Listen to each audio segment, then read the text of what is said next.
The nation's mind is being drained by foreign companies while its citizens couldn't access basic needs. Burkina Faso is losing its territory, with nearly 10% of its people forced to flee their homes due to violence and insecurity. And in the midst of all this chaos emerges one man who dares to act, and his name, Captain Ibrahim Traore.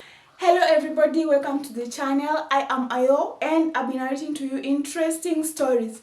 Could be intriguing, always entertaining and educative, so I need you to just sit and listen. He served in the northern Sahel, where villages were routinely tortured by terrorists and citizens left unprotected by the state. But unlike many in the officer class, Ibrahim Traore didn't just take orders, he started asking questions. Why were the nation's mind being drained by foreign companies while citizens couldn't access basic needs? Why, despite billions in aid, was Burkina Faso losing territory every week? Why were the French troops stationed in the country if attacks were only growing? Why was the country topping lists of world's most neglected displacement crises, with nearly 10% of its population forced to flee their homes due to violence and insecurity?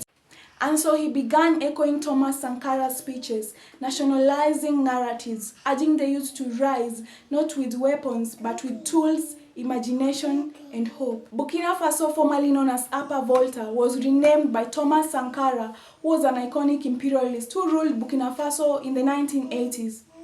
Burkina Faso means land of the upright people, but ever since Thomas Sankara was taken out in 1987, it has been anything but upright.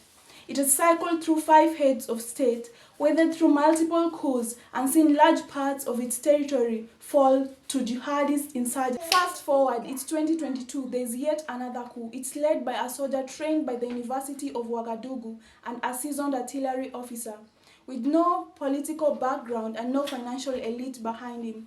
Traore leaned on something much older, the spirit of Thomas Sankara and Burkinabe patriotism. He manages to remove Paul-Henri Damiba from power and sits as the new president of Burkina Faso. To his supporters, he is the second coming of Thomas Sankara. To his enemies, he is an incident with Pan-African agenda. He tore up military agreements, expelled the military, cut ties with Western financiers, and called out decades of neo-colonialism masked with freedom. He's challenging the global order and inspiring a new wave of African defiance, from Burkina Faso to the Sahel to the rest of the continent. His name is chanted by the defiant and feared by the powerful. Is the West really scrambling to contain his rise? Comment down below and give the video a like. Let's meet on my next video.